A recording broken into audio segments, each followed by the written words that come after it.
et nous avons le grand plaisir justement de vous accueillir pour ce café scientifique avec nos trois experts, nos trois grandes stars justement que nous avons ce soir.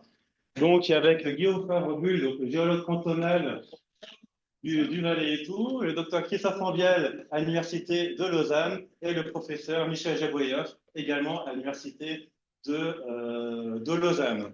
Alors, je ne sais pas si que vous allez les connaître, c'est des personnages fort sympathiques et tout.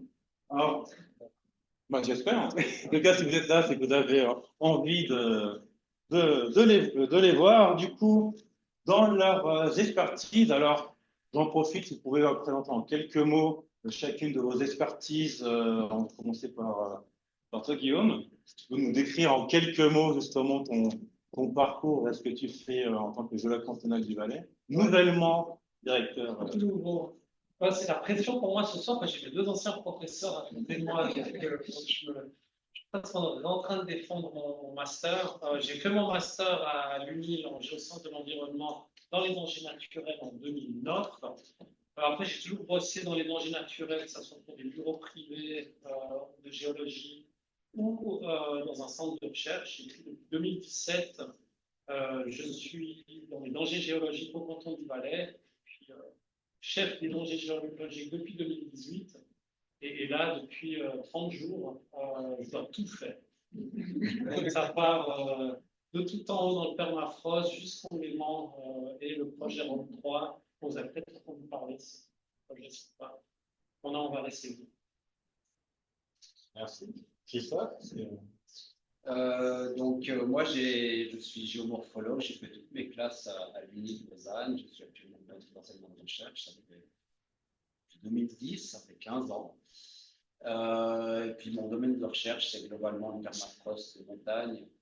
Alors je travaille, une partie c'est sur la dynamique des glaciers rocheux, une partie de ma recherche c'est plus sur la caractérisation spatiale du permafrost, ça va jusque dans des pans assez raides, ce qui nous concerne ici avec la Terre. J'ai un doctorant qui travaille sur ce cas-là, qui va travailler les mois et les 2-3 années. Michel. Moi, je suis enseignant prof à l'Université de Lausanne aussi. J'ai l'essentiel de l'étude à l'Université de Lausanne et on a travaillé passablement sur beaucoup de grands événements ou d'analyse de risques dans différents pays, notamment en Norvège, au Canada et ailleurs. Surtout en travaillant, en fait, après Blatten, j'ai découvert qu'on avait quand même pas mal travaillé sur des grands événements. Donc, du coup, on aura donc vos trois expertises, déploiement à la fois sur les dynamiques de risque, les dynamiques alpines, glaciaires, et puis justement, comment on va pouvoir gérer justement avec ces toutes nouvelles problématiques qu'il y a au niveau cantonal et tout. Et donc, du coup, on va vous laisser à peu près chacun 10 minutes pour vous faire une brève présentation de vos différentes expertises et tout. Et puis après, justement, on pourra ouvrir justement cette discussion avec vous, public, sur toutes les questions qui vous taraudent. Et on va ouvrir le bal avec Christophe, qui va donc présenter. Il n'y a pas moyen de cacher les... Ouais,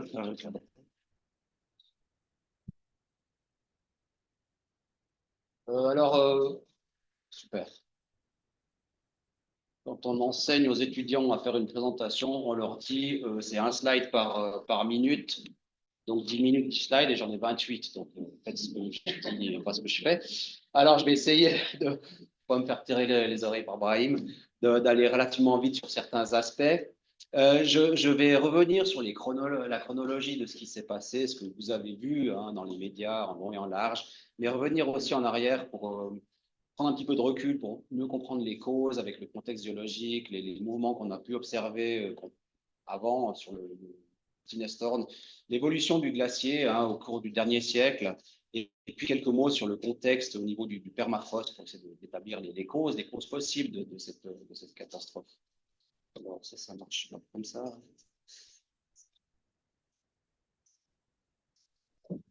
Alors, voilà.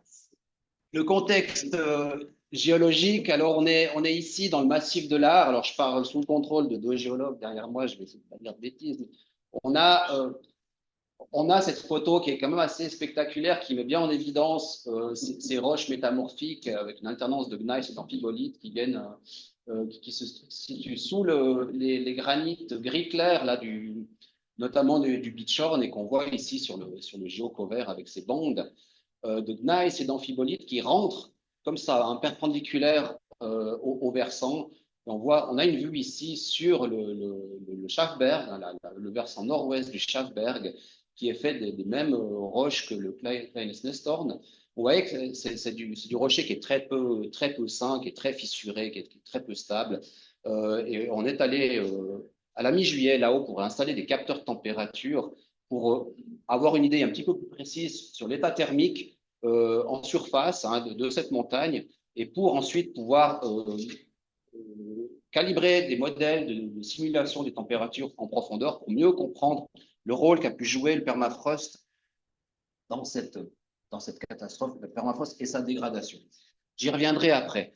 Je reprends ici une coupe schématique qu'a faite mon collègue de Fribourg, Luc Braillard, qui montre ici ce versant nord du Petit Nestorn, on voit les alternances à ces bandes de gneiss et d'amphibolites, et puis plusieurs failles qui entaillent ce massif, dont cette faille principale qui semble être visible ici, hein, qui part du sommet du Petit Nestorn et qui descend et qui va individualiser ce paquet ici qui s'est mis en mouvement. Cette faille, on la voit ici aussi assez bien au sommet. Hein, donc là, c'est le sommet du Petit Nestorn. On a la face nord ici. Et on a cette faille ici au sommet qui semble descendre. Hein, cette ligne-ci, c'est celle qu'on verrait ici.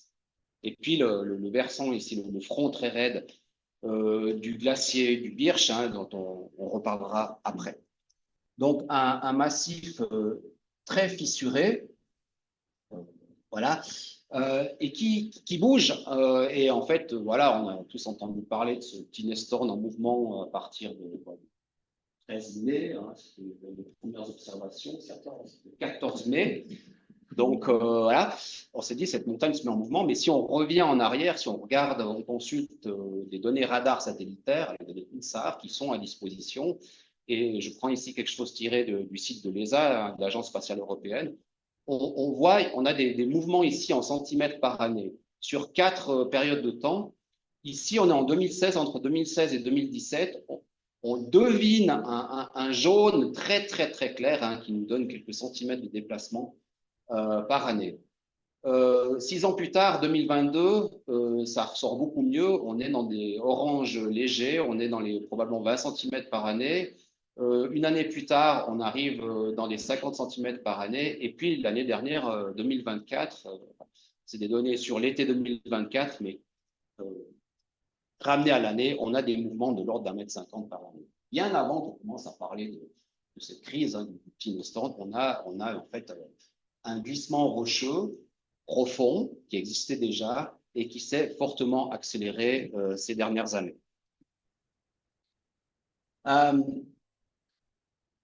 On a accès à cette webcam installée par l'État du Valais. Alors, je sais jamais c'est 2013 pour la surveillance du glacier suspendu. Un petit glacier suspendu ici qui avait posé quelques problèmes en 1993-1999. Il avait craché quelques blocs de glace, généré des avalanches qui avaient atteint des infrastructures à proximité de Blatten. Donc, ce petit glacier était sous surveillance, la raison de la présence de cette webcam. Et en fait, finalement, ce glacier n'a pas bougé. Il est resté, même après l'effondrement, il est resté en place. Mais c'est toute cette montagne ici qui s'est mise en mouvement. Donc, c'est vraiment, quelque part, une chance, entre guillemets, d'avoir accès à ces informations. Une webcam installée pour une autre raison que celle qui nous intéresse ici. Et là, on a une vue le 1er juillet 2023. Et une année plus tard, voilà, on peut voir que le glacier s'est réduit un petit peu. Et si on regarde attentivement, je passe plusieurs fois en arrière, on distingue quelques légers mouvements ici et ici la disparition d'une partie de cette tourelle. On voit des mouvements. Alors, ce n'est pas très spectaculaire, mais si on va plus tard ici, au 25 mars 2024, Et là, c'est déjà beaucoup plus impressionnant. Entre le 25 mars 2024 et le 24 mars 2025, on voit que là, la tourelle est encore diminue un petit peu et on voit tout le mouvement de cette montagne. Et ça vaut qu'on en parle. C'est pour ça que le canton a vu ces mouvements, parce que là, on ne va pas surveiller tout, on va pas de toutes les informations qui sont à disposition. Mais quand on revient en arrière, on a accès à ces documents qui sont extrêmement intéressants. Et donc, ces mouvements se sont accompagnés, quand on a un glissement comme ça, forcément de la déstabilisation beaucoup plus locale aussi. Hein. On a parlé de ces roches qui sont très, très peu saines. Et on a ici, si on compare l'orthophoto de 2020 et celle de 2023, vous avez ici 3 éboulements qui sont reconnaissables ici et ici et ici, et 3 dépôts, et notamment cette grosse masse ici qui s'est détachée. Donc, 3 éboulements identifiables de manière assez évidente côté sud du petit Nestorn, hein, parce qu'on a des dépôts supraglaciaires. Bien évidemment que côté nord, on a aussi toute une série d'éboulements, j'y reviendrai tout de suite, mais moins visibles, disons, parce qu'on a souvent des effets d'ombrage. Par rapport au glacier, j'ai trouvé sur le site de Swiss Topo, sur MapGeoAdmin, cette photo assez extraordinaire qui a 99 ans, une qualité assez incroyable. Donc, on est ici en 1926 et on a une vue sur le petit Nestorn, sur les glaciers, le Netzgletscher ici, le Birchgletscher, notre petit glacier suspendu qui était encore connecté au Birchgletscher. Et puis, chose importante, c'est toute la face nord ici du petit Nestorn qui est couverte de glace. Hein. On a un tablier de glace, un glacier de paroi qui protège la paroi contre les alternances de gel-dégel, la pluie en été, etc., contre la météorisation. Donc, une face protégée. Autre photo ici, alors c'est un peu petit par rapport à la salle, à la taille de l'écran, mais voilà, 1927, on a ici donc cette face qui est couverte de glace. Et puis ici, c'est une photo que j'avais prise un peu fortuitement lors d'une balade dans le Leuchtental en 2020. Je n'avais pas photographié le glacier du Birch, juste photographié le Beachord. Mais en revenant, voilà, en fouillant mes photos après cet événement de ce printemps, j'ai retrouvé cette photo et cette vue assez impressionnante du glacier du Birch qui a une allure de glacier en crue. Hein, c'est pas du tout courant actuellement, les glaciers sont tous en retrait avec des fronts extrêmement plats. Ben, ici, on a un front très épais d'une trentaine de mètres qui avance. Et si on consulte ici les photos aériennes qu'on peut trouver hein, sur le site de Swiss Topo, sur MapGeoAdmin, en dizaines hein, sur les 30-40 dernières années, je vous en montre juste 3. Ici, en 2000, on a le front du glacier ici, donc c'est difficile à reconnaître le glacier, hein, c'est très grisâtre parce qu'il est déjà à ce moment-là très couvert de débris rocheux. Hein, on voit très bien la trajectoire des blocs ici avec déjà passablement d'éboulement dans la face nord qui couvre le glacier. Donc le front du glacier est ici. En 2000,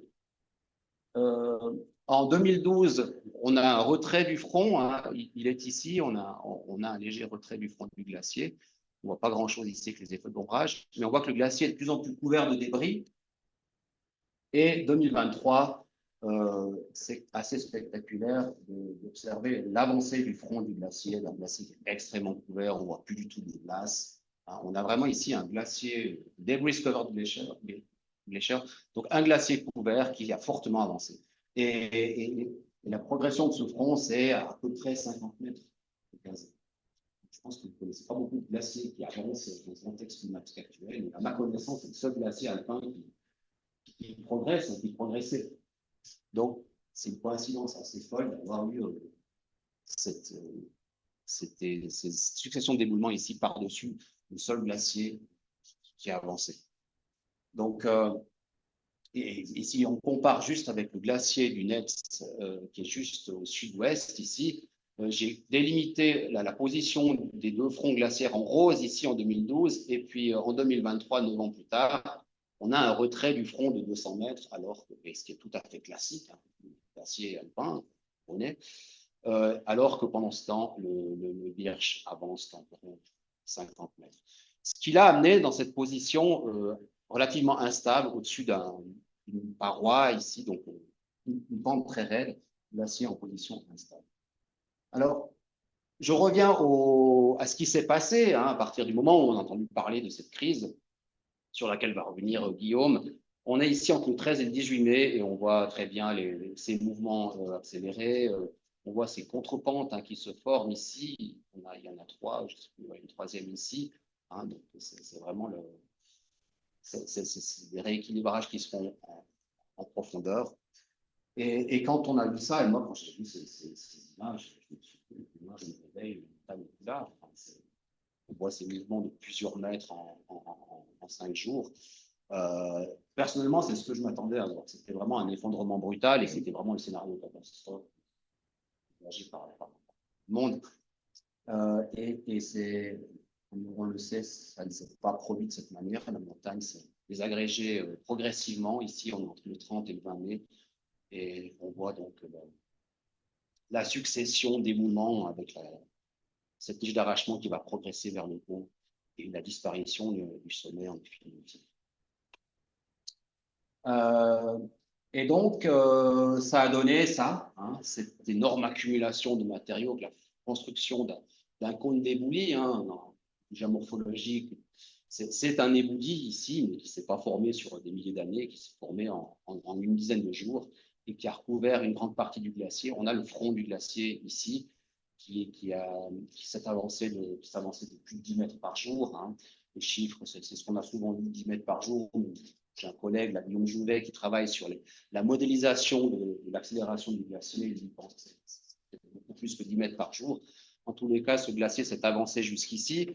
Vous l'avez vu, ça, c'est les avalanches de glace qui provenaient des effondrements au front du glacier, ce qui était aussi médiatisé, vous l'avez vu à la télé, et franchement, la plupart des gens, comme moi, je le premier, on voit aussi penser que ça continue ainsi, que le glacier allait se désagréger de cette manière, et qu'on s'éloignait du scénario catastrophe. Ça n'excluait pas du tout que certaines habitations soient touchées, mais c'est ce qu'on s'attendait à voir. Mais évidemment, ça ne s'est pas produit ici. Et 28 mai, c'est ce que tout le monde a vu. Je pense que je n'ai pas mis la vidéo ici, mais je pense que tout le monde a vu. C'est extrêmement spectaculaire de l'effondrement en live.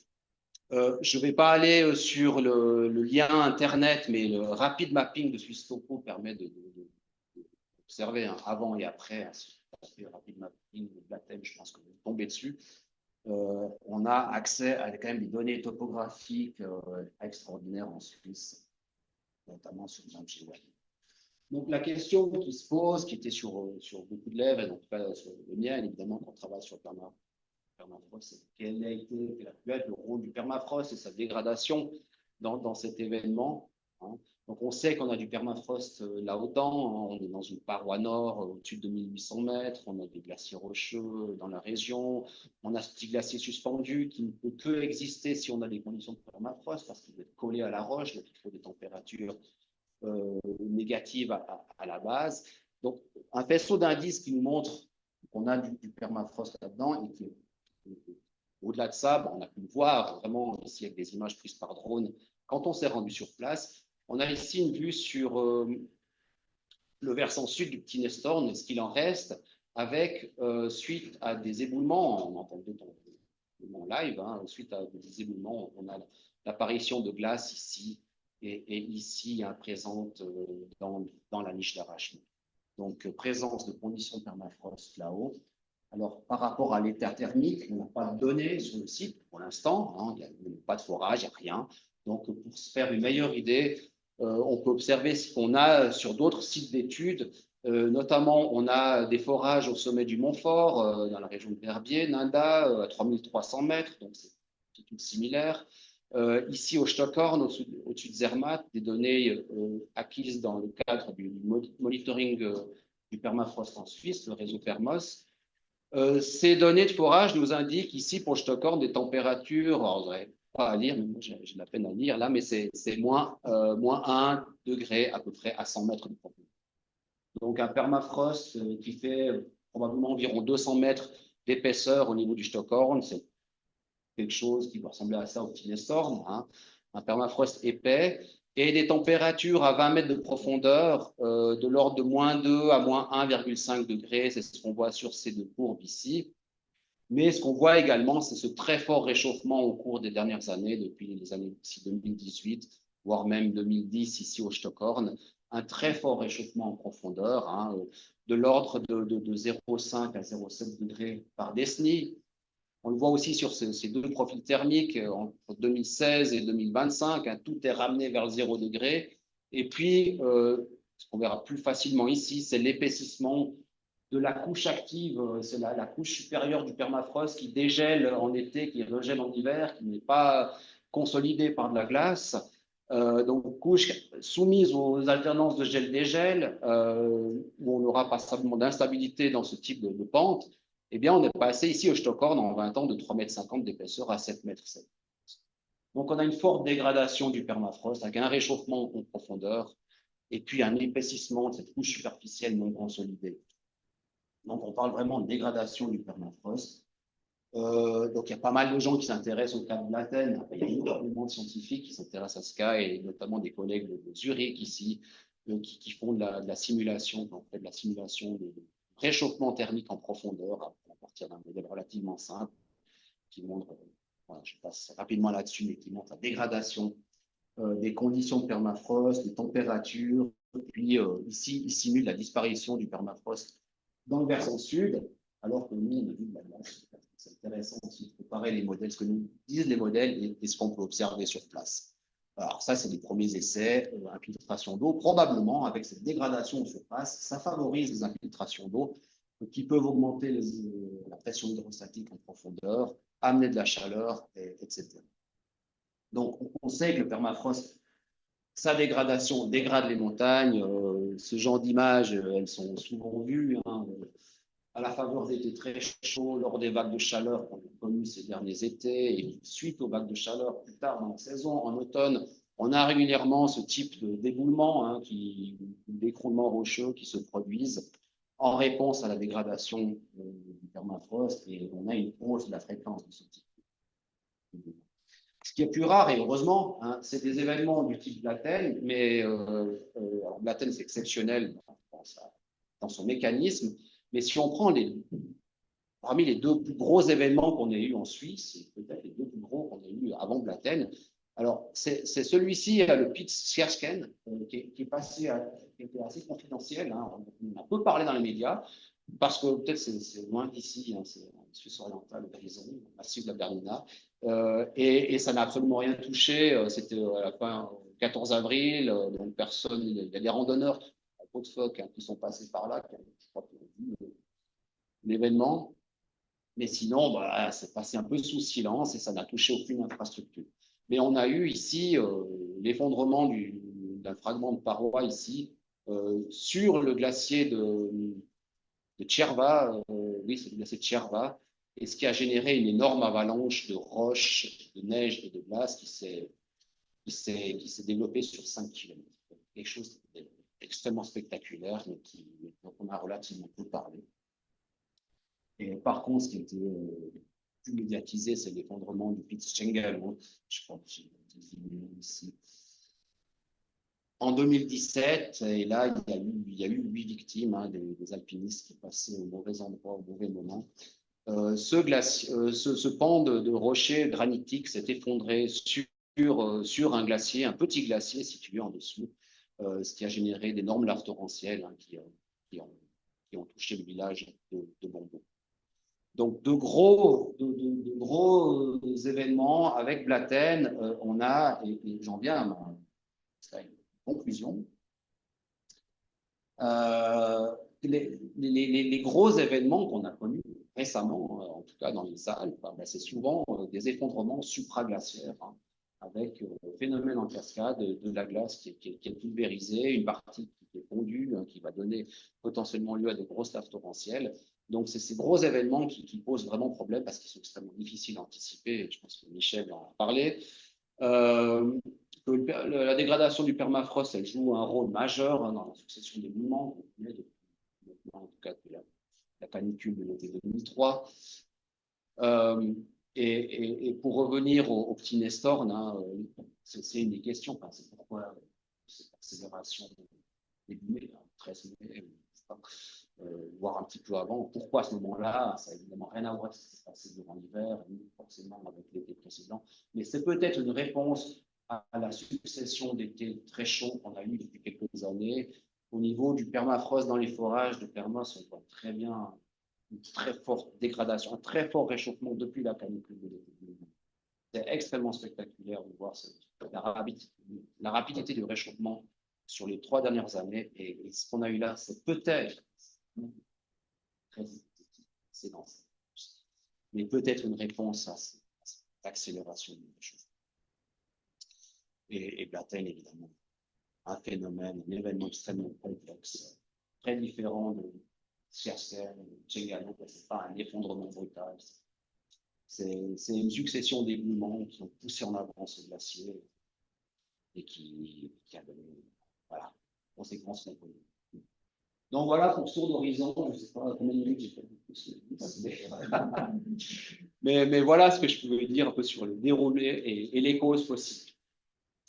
Voilà. Donc, du point de vue de la gestion du risque, quand on commence à se dire qu'on a peut-être une crise en préparation dans une vallée alpine, juste pour vous montrer un peu la carte avec le petit Nestorm ici, et évidemment, on a tout de suite identifié le glacier à cet endroit-là. On a un village qui est directement dessous, les pentes sont très raides, donc tout ce qui part d'en haut arrive en bas. On a une digue avalanche à cet endroit-là. Des maisons ici qui sont renforcées pour les avalanches, mais pas pour du caillou. On a une route cantonale avec une galerie de protection ici qui a été déjà construite à l'époque à cause de grosses avalanches qui sont descendues, qui peuvent boucher la rivière, et plusieurs villages qui se suivent. Juste pour l'anecdote, chaque village, c'est une commune différente. Donc, vous marchez 500 mètres, vous devez parler avec un conseil communal différent, un président. Donc, pour le canton de Vaud, c'est déjà quoi? C'est des syndics. Un syndic différent, ils ne s'aident pas forcément. Donc c'est assez rigolo en gestion de crise. Heureusement, ils ont un état-major pour tout le Notchetal, ce qui facilite un petit peu les choses. Merci.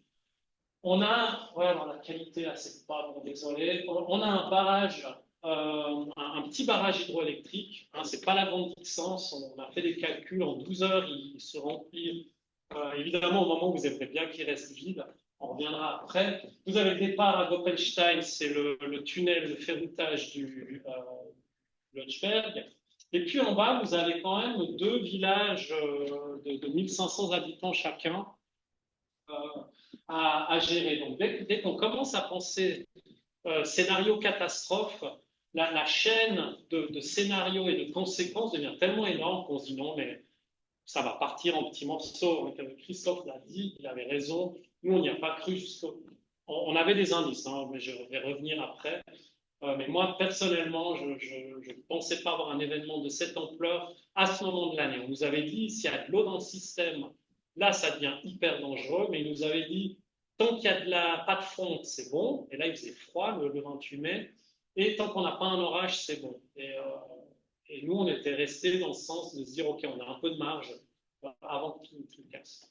La suivante, s'il te plaît. Alors, comme ça, je n'ai pas besoin de parler, c'est juste une autre prise de vue du petit Nestorm avec le glacier. Un petit complément à ce que disait Christophe, c'est un tas d'assiettes, comme il l'a montré, c'était connu qu'il y avait beaucoup d'activités. Et ça a une petite influence pour la suite, s'il te plaît. Donc voilà la photo qui a déclenché le 14 mai les premières réflexions. Une grosse avalanche qui arrive jusqu'en bas de la vallée, qui s'arrête au niveau de la digue principale. Donc déjà en termes de gestion du danger, on a une digue qui est remplie. Donc les prochaines avalanches, on ne sait pas trop comment ça va se passer. Et tout de suite, en Valais, on a des spécialistes danger naturel dans chaque état-major, qui sont souvent des guides de montagne, c'est vraiment des gens du terrain et qui sont payés par les communes, subventionnés par l'État du Valais pour suivre l'état de leur territoire. Et cette personne, tout de suite, se dit, mais ce qui a déclenché l'avalanche, c'est quand même un éboulement un petit peu plus gros que d'habitude. Donc, il se dit, j'appelle un petit peu je regarde avec le canton, qu'est-ce qu'ils en pensent. Et tu peux mettre la prochaine. On va tout de suite regarder les webcams. Et la webcam I14B nous montre un gros éboulement. À ce moment-là, tu peux mettre juste celle d'avant. Voilà, on va regarder celle du 13 mai, puis on se rend compte, OK, c'est passé quelque chose de gros. C'est normal qu'on ait une grosse avalanche. Moi, ce qui m'a tout de suite fait souci, hein, c'est plein d'activités à plein d'endroits sur le versant. Et à ce moment-là, je suis en conférence, une conférence sur les instabilités de terrain en France. Je reçois ces images. Le géologue responsable du Haut-Valais me dit bah, on a toujours des éboulements. Et je n'ai pas mis la capture d'écran, je lui envoie un WhatsApp. Et je lui dis ouais, mais est-ce qu'on a toute la montagne qui va tomber? Je me dis non, non, mais ça, on a l'habitude là-bas, pas de problème. Et en fait, l'observateur nous rappelle le lendemain, le 15 mai, il nous dit non, mais ça continue de tomber. Donc là, on saute dans un hélicoptère avec les bureaux de géologie, un bureau de géologie de la région. On fait un survol et on se rend compte que ça devient. Il y a quelque chose qui nous inquiète un petit peu. On vient installer une antenne GPS le lendemain, donc un vendredi. Oui, tu peux passer à. Ouais, je vais improviser. On installe une antenne GPS et dès les premières données qui rentrent, on se rend compte que le versant bouge de 1 à 2 mètres par jour. Donc, nous, on est habitués à des vitesses de millimètres par année. Quand on arrive au millimètre heure, on est un peu inquiet en général pour les chutes de pierre. Donc là, 1 à 2 mètres par jour, on se dit aïe. Et vraiment, tout ce qu'a montré Christophe, à l'époque, on n'a pas ces mesures satellites, on n'a pas toutes ces connaissances qu'on se rend compte maintenant. Donc, le samedi, sur la base de cette antenne GPS, on décide de recommander l'évacuation de la partie sud du village, donc la partie directement menacée par les avalanches. Et à l'époque, on se dit, alors, on a un gros éboulement, on a peut-être des blocs, des gros blocs qui vont se propager un peu plus loin, qui pourraient venir taper des maisons. Le dimanche, on monte sur place, on fait une reconnaissance avec le président, l'état-major, qui s'est déjà organisé par rapport à l'évacuation. Et là, on découvre toutes ces énormes fissures dans le manteau neigeux. Alors tout de suite, je regarde l'observateur qui est guide, je dis ça, on est d'accord, c'est quoi? C'est le manteau neigeux, c'est des tensions dans le manteau neigeux, c'est avalanche. Il me dit, à mon avis, c'est la montagne qui bouge dessous. D'accord, tu peux mettre l'image suivante. Et là, vous voyez les traces de pas, c'est le guide et notre spécialiste de monitoring qui sont venus mettre l'antenne GPS. Et là, cette énorme crevasse. Et là, le guide observateur nous dit ah, mais elles n'étaient pas là il y a 2 jours. Donc, gentiment, on voit les fissures qu'il y avait derrière. Ces fissures ici, en fait, en faisant un tout petit peu de géométrie, on se rend compte que la grosse partie qui bouge, ce n'est pas un phénomène de surface. On a la montagne entière en train de descendre. Et la petite anecdote, juste avec l'iPhone, dans l'hélicoptère, on a tourné plusieurs fois, j'ai pris environ 100 photos, mis dans un logiciel, ça m'a fait un petit modèle 3D.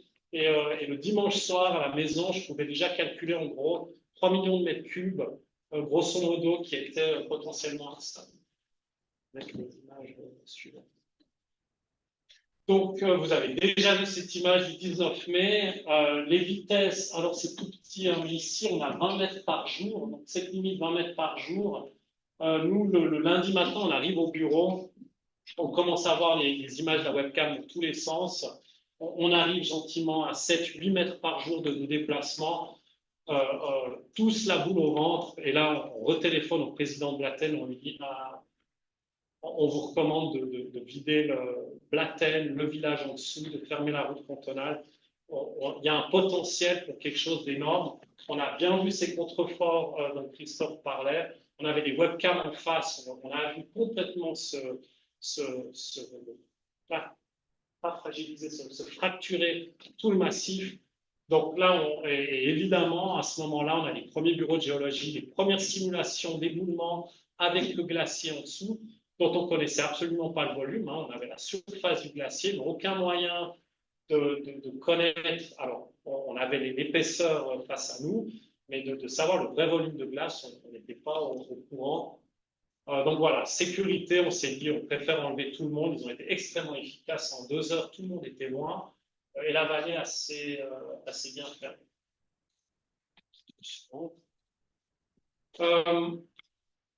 Ça, c'est pour vous montrer qu'est-ce qui se passe. Ça, c'est l'image de la webcam. Hein. Donc, on décide d'évacuer. On a la courbe du GPS qui monte et on se dit, dans l'après-midi, peut-être qu'il y a tout qui tombe. Et voilà. Donc, on a dû attendre les jours suivants pour voir un peu ce qui se passait. On a mis un radar qui nous a permis de voir comment la montagne bougeait. Je passe le détail de tous les problèmes de transmission de données qu'on a eu, de problèmes d'électricité, de recalibrage du radar en plein pendant la crise, quand on voit rien du tout. La liste, elle est longue. On a très vite perdu l'antenne GPS parce qu'effectivement, le gros de l'éboulement a commencé le lundi après l'évacuation. Mais c'est vrai que de temps en temps, on ne savait pas si ça allait tomber d'un seul coup ou si ça allait se désagréger lentement. Et je ne reviens pas sur un peu tout ce qui s'est passé. À un moment, on a discuté, est-ce qu'on laisse les gens revenir chez eux juste pour qu'ils puissent reprendre leurs effets, les effets de valeur, parce que gentiment, le côté sud du village, comme a monté Christophe, quand on a vu les avalanches arriver les unes après en bas, on a dit alors, en tout cas, une partie du village est rasée. Donc, est-ce qu'on laisse venir? Les simulations nous disaient, il faudrait 1 minute, si tout lâche, pour que ça arrive en bas de la vallée. Alors, on s'imaginait le pompier avec la radio, une vigie qui dit alarme, alarme. En 1 minute, on sort. Enfin bref. Mais on s'est quand même posé la question à un moment de dire est-ce qu'on laisse les gens revenir pour leurs objets personnels et à partir du 27, on a commencé à voir apparaître des fissures dans le dépôt au niveau du glacier. Les vitesses étaient tellement élevées qu'on savait que quelque chose de gros arrivait. Toujours en disant, le glacier, il va avancer, hein, il va avancer de 10 mètres, avalanche, 10 mètres, avalanche, c'est un peu le tapis roulant. Et voilà. Pendant ce temps-là, je pense qu'on a reçu environ 200 simulations. On avait un bureau de géologie qui faisait des simulations d'éboulement. On avait un spécialiste qui avait bossé sur le pic Tsingalo, qu'on est très vite allé chercher, qui lui modélisait justement le flux de glace avec le rocher dessus. On avait des glaciologues qui nous disaient mais ce poids sur le glacier, vous allez fermer toutes les circulations d'eau. C'est pour ça qu'au moment où vous aurez de l'eau, on a vraiment ce scénario de la rupture totale du glacier qui part. Et ensuite, alors, on faisait des simulations avec des volumes différents. Hein, est-ce que tout part? Alors, on pensait déjà à 5, 6, 7 millions de mètres cubes, mais chaque jour, ça changeait. Donc, il fallait refaire tourner les simulations. Est-ce qu'on veut un matériel qui flue beaucoup, un matériel rugueux? Combien est-ce qu'on érode en descendant? Donc, je pense qu'on a dû recevoir environ 200 simulations pendant ces quelques jours. Ensuite, il fallait simuler, une fois que c'était en bas, qu'est-ce qui se passait avec la Bonza? Donc, on avait des altitudes de hauteur de dépôt qui nous donnaient des millions de mètres cubes d'eau derrière. Qu'est-ce qui se passe si ça casse avec les villages en bas? Et tout à coup, on se dit, mais est-ce qu'on évacue Gampel et Steg, 3000 personnes, il y a un home de personnes âgées qu'on ne peut pas évacuer en une demi-heure. Donc, est-ce qu'on les évacue déjà par sécurité, mais peut-être qu'on les évacue pendant ces quelques centaines de personnes à loger, on ne sait pas trop où. Enfin voilà, vous imaginez tout le genre de questions qu'on se pose avec l'état-major. Et à aucun moment, on a une simulation qui nous donne le niveau de destruction qu'on a eu. Le matin encore du 28, on a une simulation sur 200 qui commence à nous montrer que ça se propagerait autant en bas. Aucune simulation ne nous a montré que ça remonterait autant en haut. Enfin voilà, le 28 mai, on se base un petit peu là-dessus. Je me rappelle avoir regardé dans les yeux l'expert et lui dire vraiment, tu gardes ce scénario de la rupture totale, tu es sûr, on n'est pas trop pessimiste. Il m'a dit oui. Je dis bon, ok, si tu. Il m'a fait de l'écouter, comme ça je garde un tout petit peu de. Pas trop honte, quoi. Mais donc voilà, toute la journée, on essaie d'avoir ces simulations, de préparer l'évacuation et on commence à faire tous les scénarios des problèmes suivants. Et voilà, donc comme l'a dit Christophe, j'ai pas montré les vidéos et tout ça, on a bien vu ce qui se passe. Surprise totale au niveau du hameau de Baïsernine. Heureusement, la route passait par là, finalement, le hameau en guillemets était coupé et sécurisé.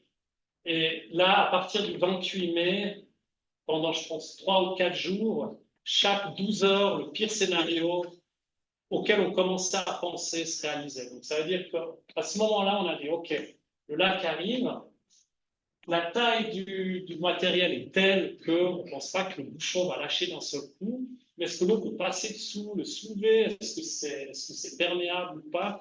On se pose toutes ces questions en se disant, alors évidemment, hein, le 28 mai, tout de suite, on évacue toutes les maisons, on prend les cartes de danger, le pire scénario, on évacue tout le reste de la vallée, on téléphone au barragiste, on lui demande très poliment s'il peut tout vider son lac.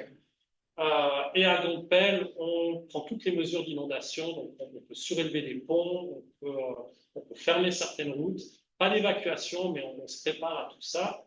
Et ensuite, on se dit, bon, bah, ok, qu'est-ce qui va se passer au moment où l'eau commence à aller dessus? Puis on se dit, tiens, si l'eau est trop... parce que oui, évidemment, vous avez vu, il fait beau, donc c'est le début de la fonte, c'est le 29 mai. Donc le débit de la Lonza double quasiment en quelques jours, on passe de 10 mètres cubes seconde à 30 mètres cubes seconde. Comment est-ce qu'on va gérer ce flux? Puis on se dit, tiens, mais alors là, on peut turbiner, le lac arrive à turbiner, le barrage peut turbiner, mais une fois que le lac va éroder en passant par-dessus, est-ce que l'eau ne sera pas trop turbine et puis ils vont arrêter de turbiner? Ah ouais, c'est intéressant comme scénario. Ah, on reçoit un téléphone de Blatel, ah, l'eau passe par-dessus et 1 heure plus tard, le barrage, on doit tout arrêter, on a trop de sable, on ne peut plus turbiner, on va devoir surverser. Et là, on se dit, bon, est-ce qu'on évacue Dompel ou pas? Voilà, c'est que des trucs comme ça. Hein. Chaque heure, on avait un peu le scénario du pire qui arrivait les uns après les autres. Tu peux mettre la dernière slide. J'ai pas réussi à faire, ouais, on prend la suivante, sinon je fais trop, même avec peu de slides. La gestion intégrée des risques, elle est représentée un peu par un cercle qui nous vient de la Confédération. Hein. Comment est-ce qu'on gère des situations comme ça? Là, en gros, c'est un peu ce qui s'est passé, ce qu'on a vu. Puis les petites flèches vous montrent que finalement, dans cette gestion intégrée des risques, à plein d'endroits, eh ben, ça porte ses fruits. Toute cette expérience qu'on a depuis peut-être 20 à 30 ans en Suisse nous a aidé à gérer cette situation. On a quand même des points d'exclamation, des points d'interrogation où on se rend compte qu'il y a beaucoup de choses à faire. On va vraiment pouvoir l'améliorer suite à ça. Et alors, on a une liste de choses qu'on aimerait à faire avec la recherche. Comment améliorer, comment voir venir ces événements qui est devenu assez long. Mais en conclusion, la gestion a quand même fait ses preuves. On va l'améliorer par endroits. Hein. Typiquement, il faut mieux tenir compte du réchauffement climatique dedans. Les observateurs locaux de terrain sont hyper importants. La collaboration avec le monde de la recherche et les bureaux privés et tous les acteurs privés doit être renforcée. Parce que si on n'avait pas été à fond avec eux, je pense qu'on s'en serait moins bien sorti. Et on a une commune qui est habituée aux dangers naturels. Les routes sont souvent fermées à cause du danger d'avalanche. Ils ont eu des grosses laves torrentielles dernièrement. Donc, on est dans un état-major qui est rodé, qui fonctionne bien. Il y a des communes qui n'ont absolument pas ces moyens-là. Et là, c'est clair que dans le malheur, finalement, on a quand même pas mal de choses qui ont marché, mais souvent où ça, je ne donnerai pas de nom, mais ça aurait pu être un peu plus grave. Voilà. Je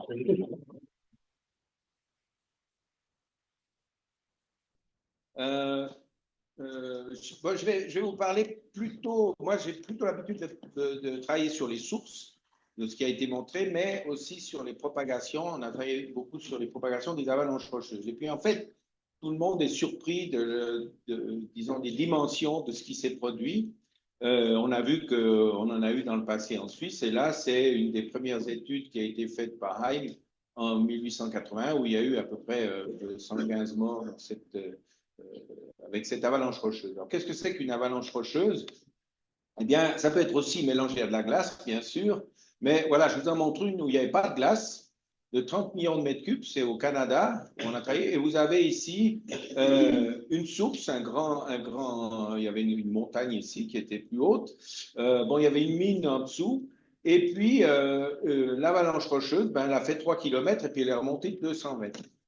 Donc, c'est une des avalanches rocheuses classiques où on a pu travailler. Vous voyez qu'ici, on retrouve, vous voyez que ça remonte ici. Ici, c'est la partie basse. Donc, ça, c'est un exemple de 30 millions de mètres cubes qui sont descendus. Un autre, plus près de chez nous, c'est l'éboulement de Sierre qui a plus de 10 000 ans, mais qui a fait à peu près 1 km cube et qui a été jusqu'à fait 14 km de distance. Les collines que vous voyez avant Sierre, eh bien, c'est des restes de ce glissement. Alors, de savoir si c'était quelque chose de continu, ça, c'est pas encore clair, parce qu'il est possible que ces petits blocs aient été des radeaux qui soient passés, enfin, des choses qui ont vraiment glissé sur la plaine alluviale.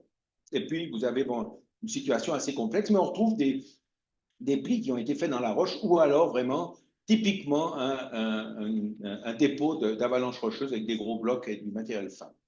Mais en même temps que Blatten, juste pour dire qu'il y a eu une victime à Blatten, mais en fait, dans les mêmes périodes, il y a eu 2 avalanches rocheuses en Chine. Ici, vous en avez une qui a fait 20 à 30 morts, qui n'était pas si grosse, qui faisait un peu moins d'1 million de mètres cubes, mais qui a beaucoup entraîné de matériel dessous. Et vous voyez ici les secours travailler tout de suite après. Ça, il y en avait eu 2 déjà. Il y en a eu 2 en Chine.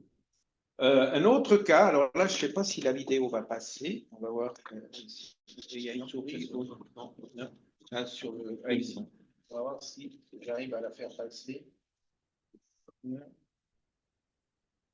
On dirait que. Est-ce qu'il y a le réseau ou pas? Non.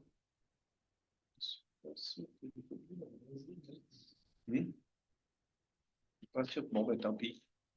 Alors, je voulais vous montrer une vidéo de ce qui s'est passé là. Il y a eu 80 morts. Alors là, c'est une avalanche rocheuse et de glace. Vous avez 27 millions de mètres cubes. Il y a eu 200 morts. C'est au nord de l'Inde, en Uttarakhand, au nord, à quelques centaines de kilomètres au nord de Delhi. Et vous avez un éboulement rocheux avec un glacier dessus qui a descendu et qui, après, au fur et à mesure, c'est de plus en plus fluidisé. Et puis, ça a détruit une station en construction, une usine, pas une usine, pardon, comment on dit, une centrale électrique qui était en construction. Donc, je vous aurais montré ça, mais on ne la voit pas. Donc, voilà. En fait, ça a démarré avec une chute avec la glace, et puis progressivement, ça s'est mélangé.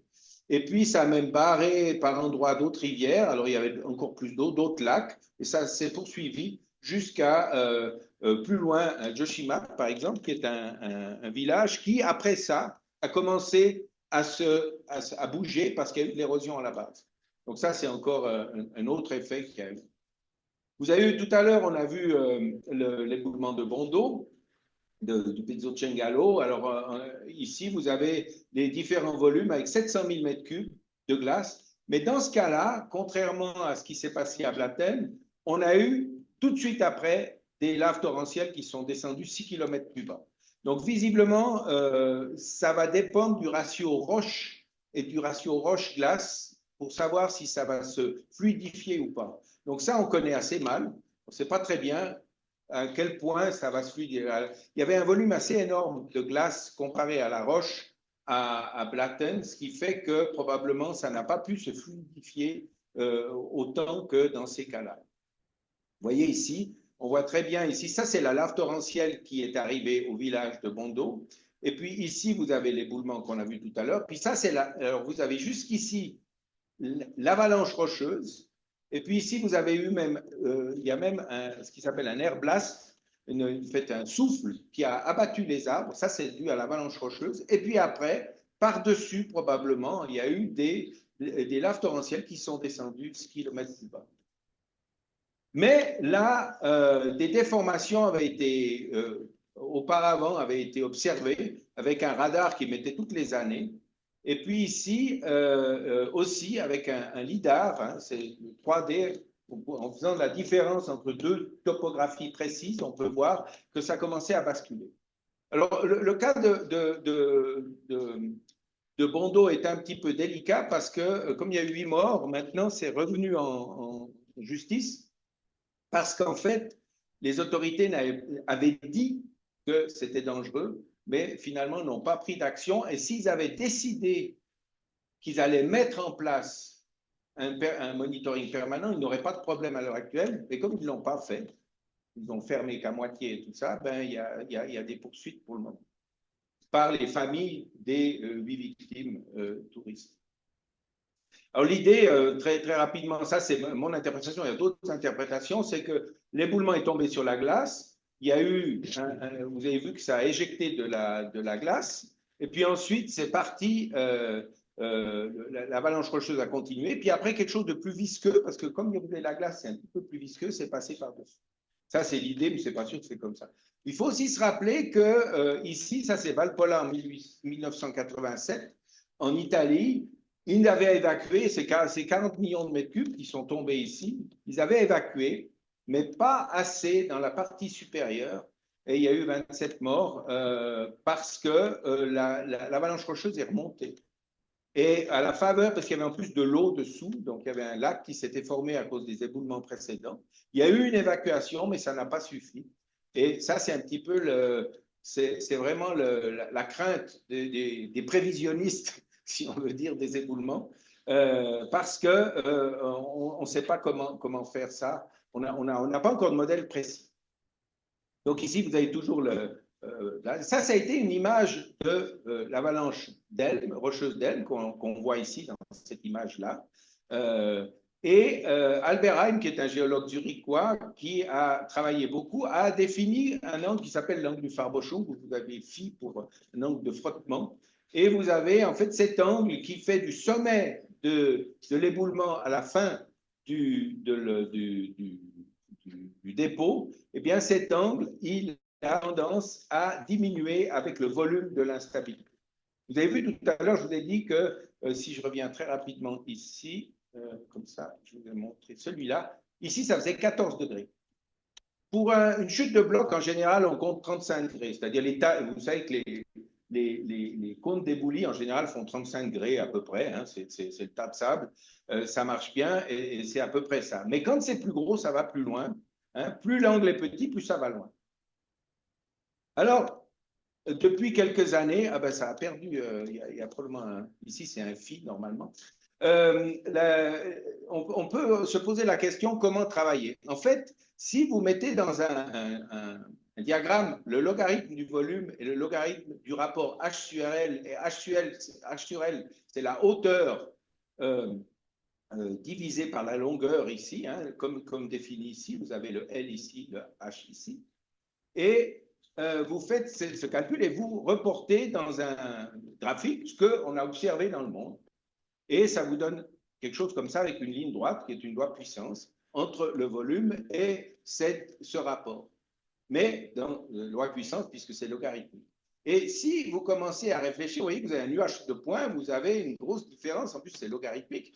Donc vous pouvez vous dire, ah, ben voilà, je vais prendre une courbe, je vais prendre d'abord la courbe moyenne, et après je vais faire une statistique de savoir combien il y a de points qui sont au-dessus. Et là, si vous prenez cette ligne, qui veut dire que votre angle est plus élevé, ben vous avez 90% des éboulements qui auraient un angle plus petit que celui qui est défini par celui-là. Si vous allez là, ben vous voyez, vous avez un angle. Vous n'aurez plus que 50% qui iront plus loin. Et si vous allez encore là, vous aurez plus que 10%. Donc, vous voyez que là, vous avez déjà un rapport de 1 à 10. Hein. 1 à 10 en risque. S'il y a une chance sur 10 que quelque chose tombe, on évacue quand même. Même une chance sur 100. Et alors, une chance sur 100, vous êtes sûr que ça ne tombe pas, quasiment, mais vous évacuez quand même. Donc, ici, ça, c'est un autre cas, justement, qui s'est produit. Alors là, c'est encore plus dramatique. Ils ont filmé, je pourrais vous montrer une vidéo de ce qui s'est passé en Chine. Ils ont étudié l'éboulement ici, ils ont filmé, L'éboulement, on le voit, mais il y a quand même 20 morts, un peu 26 victimes, oui. Et parce ils n'ont pas bien prédit, ils n'ont même pas utilisé ces données empiriques qu'on connaît. Et vous voyez ici, ça c'est le résultat de ce genre de graphique. Vous avez ces lignes, et puis en fait, ils avaient évacué à peu près jusqu'ici. Et puis le village a été enfoui. Il y a eu 20 morts. Donc après, mais bien sûr, il y a beaucoup d'erreurs qui peuvent se mettre. Donc quand on fait une incertitude, je vais aller assez vite là, c'est que vous pouvez avoir d'abord une forme qui est très différente. Vous voyez, vous pouvez avoir un sommet qui n'est pas celui qui est du bord ici. Vous pouvez avoir aussi, vous voyez, les centres de masse peuvent être très différents parce qu'en fait, l'analogie, c'est de se dire que ça va frotter. Donc on fait les lois de frottement, on utilise l'analogie des lois de frottement pour ce calcul. Bien sûr, alors vous allez avoir un frottement apparent puisque ça va plus loin que l'angle de frottement d'une roche. Souvent, c'est 35 degrés. Et si vous allez, si vous regardez ici, ben souvent, vous avez vu que ça va plus bas. Et on ne sait pas pourquoi exactement. Personne n'a encore de solution. Il y a très certainement plusieurs raisons à ça. Et vous pouvez avoir, bien sûr, plusieurs choses. Le frottement basal qui peut jouer un rôle ici. Vous pouvez avoir le frottement interne qui va jouer un rôle, la fracturation et tout ça. Alors, il y a des chercheurs qui ont repris ces données. Ça fait des années qu'on fait ça. Hein, ça fait quand même une cinquantaine d'années qu'on a commencé à faire ce genre de graphique. Mais depuis quelques années, on fait ces courbes. Vous voyez, 1%. Ici, vous avez 1% de tous ces points qui vont avec des angles qui sont plus faibles que ce qui sera donné par le rapport H2L ici. Ça, c'est la médiane, pardon. Voilà, donc ici, et vous pouvez prédire, donc si vous avez un volume instable, c'est là que c'est important de définir quel est le volume instable qui va tomber, parce qu'à ce moment-là, vous pouvez prédire, ah ben là, en moyenne, ce sera là, mais qu'il y ait 1% encore que l'angle soit plus faible, mais vous pouvez faire encore des statistiques, vous pouvez faire des probabilités, et puis vous pouvez essayer de trouver quelles sont les meilleures solutions. Mais ça, c'est sur les données. Et pour dire, on ne sait toujours pas pourquoi on ne sait pas très bien pourquoi cet angle, il est plus faible que l'angle de frottement normal. On n'a pas d'explication. Il y a plusieurs hypothèses, hein, bien sûr. On ne va pas en parler aujourd'hui. Alors, juste pour terminer, on est dans le canton de Vaud. Mais dans le canton de Vaud, on a quand même une série d'avalanches rocheuses qui existent, qu'on peut suspecter. Donc, il y en a certaines là qui sont suspectées parce que c'est quelque chose qui se produit de temps en temps. Alors ici, la plus récente, c'est 1922, c'est une carrière qui s'est effondrée à Villeneuve, hein, la carrière d'Arvel. La grande face qui est à gauche de la carrière d'Arvel, c'est la niche de cet éboulement qui s'est passé en 22. Et ce qui était étonnant, c'est qu'en plus, ça a déplacé les sédiments. Vous voyez, ici, vous avez comme des vagues. Et si vous regardez, l'effet dans les sédiments a été jusqu'à l'autoroute à l'heure actuelle. Le volume de cette instabilité est de 600 mètres cubes, 600 000 mètres cubes. Et le géologue qui doit être par là, je pense qu'il est Lujon, était allé sur place. Ils ont bien sûr évacué. Il n'y a pas eu de victimes. Vous voyez que ça a tout détruit. Donc ça, c'est la plus récente, provoquée par l'homme. Elm, dont vous voyez toujours, a aussi été provoquée par l'homme. C'était aussi une carrière. Et ici, vous avez le profil d'un très joli travail de Chauffat, hein, que j'ai cité ici, où il a fait un travail remarquable, où vous avez l'éboulement et puis les sédiments qui ont été poussés en avant. C'est d'ailleurs publié dans la Société vaudoise des sciences naturelles. Donc, vous voyez encore ici, ah ben ça, j'aurais dû l'enlever, celle-là. Un autre site, c'est le site de Vervet, où vous avez ici, vous êtes entre Roche et Aigle, et vous avez ici, si vous regardez, vous zoomez un peu, vous voyez que vous avez des petits blocs, vous avez quelque chose qui est tout à fait clair. Puis sur la carte géologique, c'était cartographié. Ici, vous avez quelque chose qui est descendu, probablement de cette partie-là, ici, qui est descendu en bas, ici. Donc, Vervet, c'est vraiment entre c'est le petit hameau, enfin le hameau qu'il y a puis il y a des campings dans le coin. Et puis là, vous avez l'autre événement qui s'est passé en 1584, qui est suite à un tremblement de terre, vous avez eu un éboulement à Corbérier, qui est tombé de cette partie-là, hein, là, qui est aussi cartographié sur la carte géologique. et puis qui s'est déposé ici. Et puis, par la suite, il y a eu beaucoup de neige et de pluie et autres, et puis aussi des petits tremblements de terre qui se poursuivaient. Là, ça avait déjà ramassé pas mal de maisons. Puis ensuite, c'est descendu jusqu'à Corbeil et ça a tué 380 ou 320 morts, mais il y a eu 320 victimes. Et on voit encore ces traces, on peut le voir sur ce modèle numérique de terrain. Vous voyez, ça c'est ce qu'on voit si vous prenez MapAdmin. Vous voyez, ça c'est probablement l'avalanche rocheuse originelle et la remobilisation qui a été faite après, de nouveau un effet en cascade. Et alors, de savoir s'il n'y a que ça, ici on voit très bien la langue, on le voit très bien, il y a le château d'Yverdon. Le château d'Yverdon est en plein dessus. Et vous avez cette partie-là qui était certainement la langue qui est venue jusque-là et qui a détruit une partie du village. On voit ici, plus précisément, on voit justement la source, ici, et puis le premier dépôt. Et puis là, on le voit ici un petit peu comme ça sort maintenant avec les nouveaux modèles numériques de terrain.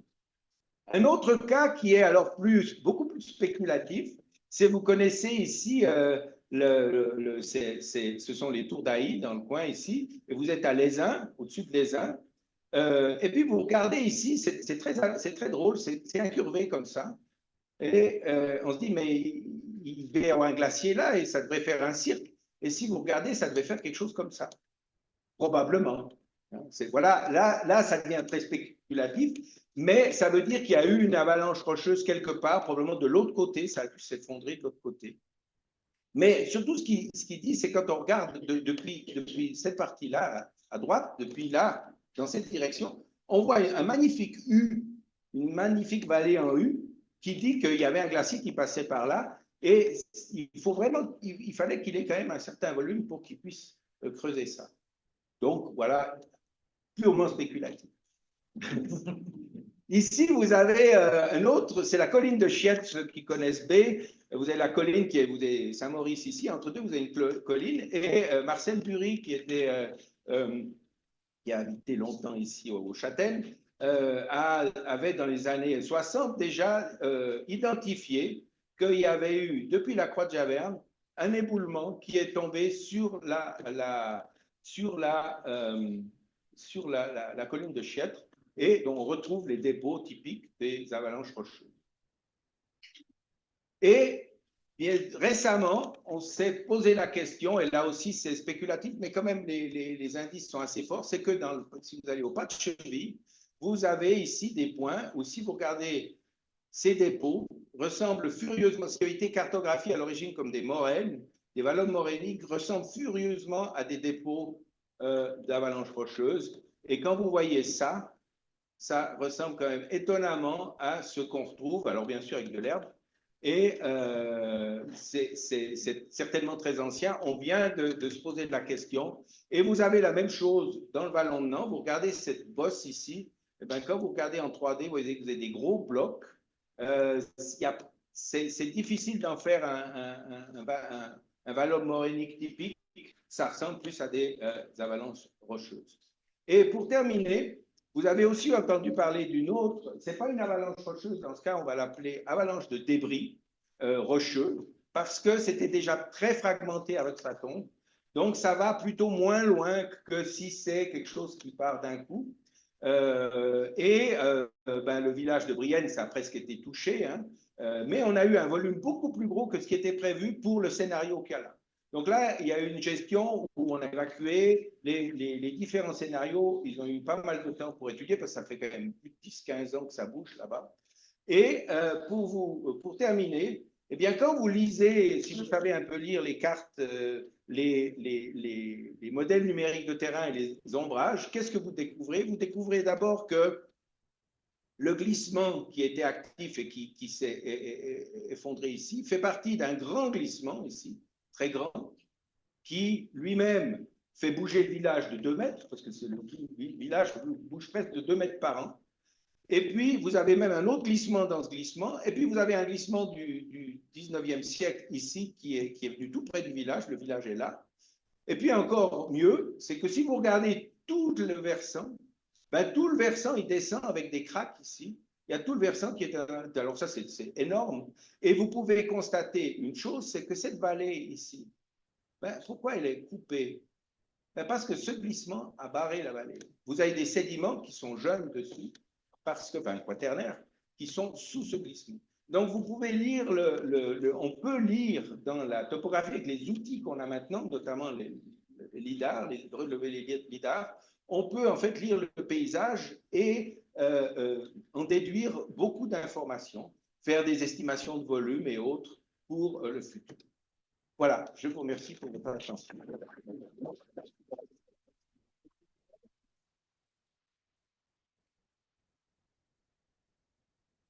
Alors, merci beaucoup, messieurs, pour montrer un peu vos différents types d'expertise. Alors, pour ouvrir le bal des questions, je vais vous poser à chacun une petite question et j'avais envie de donner un peu une petite thématique sur ces questions. Je vais vous parler des défis futurs pour chacune de vos thématiques de recherche.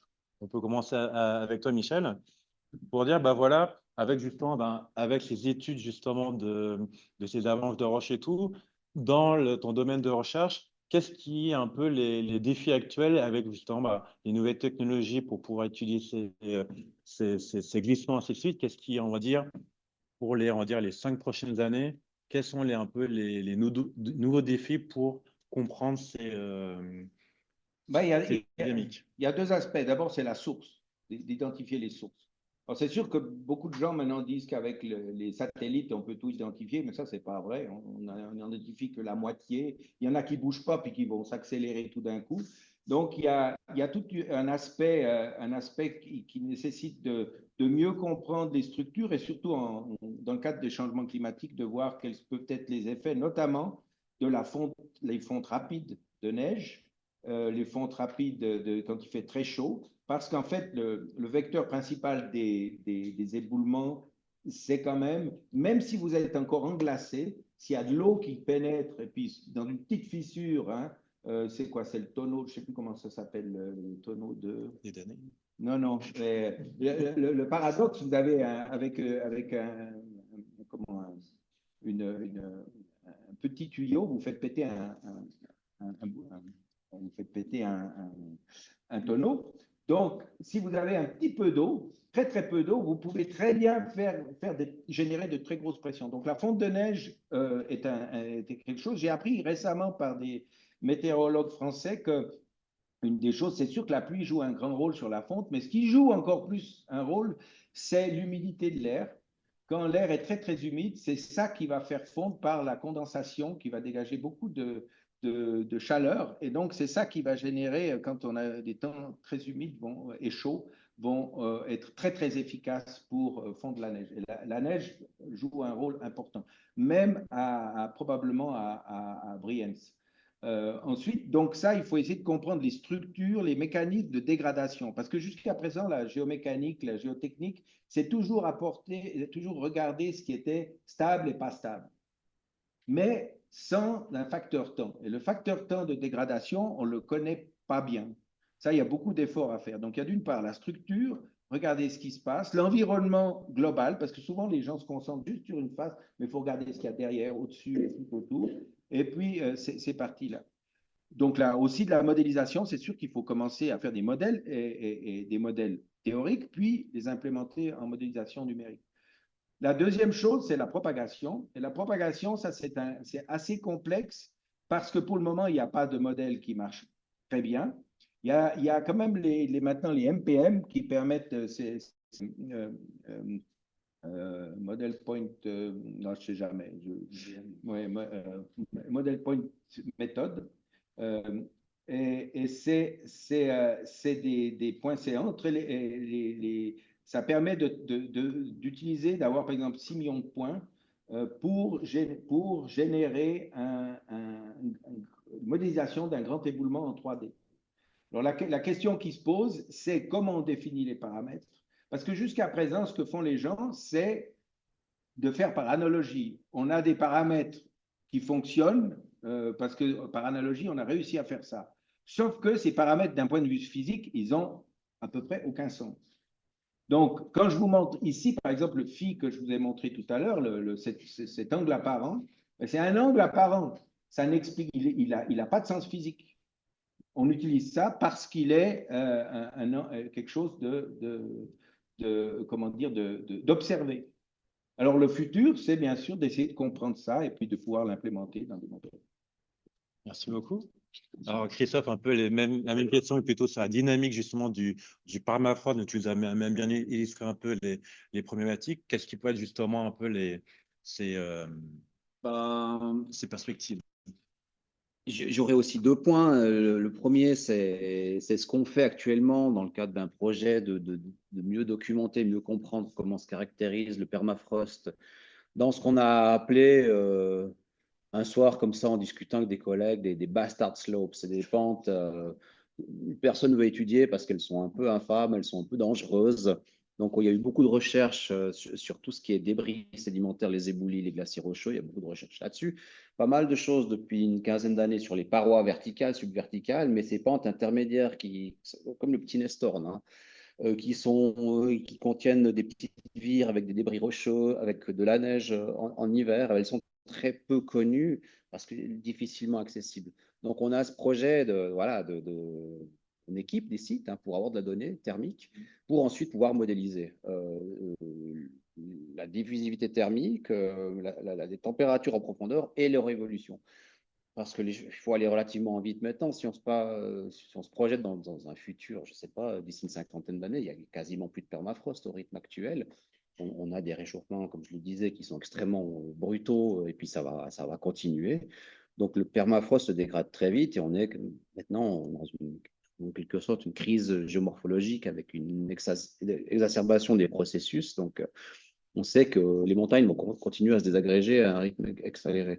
Donc nous, notre petite contribution, c'est de mieux comprendre l'état thermique du permafrost dans tout ça.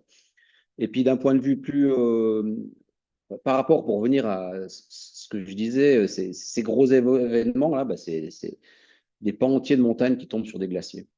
Et voilà, ce qu'il faut, c'est identifier, essayer d'identifier où sera le prochain gros événement de ce type. Donc, des glaciers, il y en a beaucoup encore, hein, malgré tout, même s'ils sont petits, comme c'était le cas du Birch. Mais il y a encore beaucoup plus de parois rocheuses qui dominent des glaciers. Ça ne veut pas dire que toutes vont tomber. On peut prendre n'importe quel exemple, je ne sais pas, le Weisshorn au-dessus du glacier, je ne sais pas comment il s'appelle, au-dessus de Randa, je ne sais pas, si on prend la face nord du Pindarola, il y a des glaciers dessous.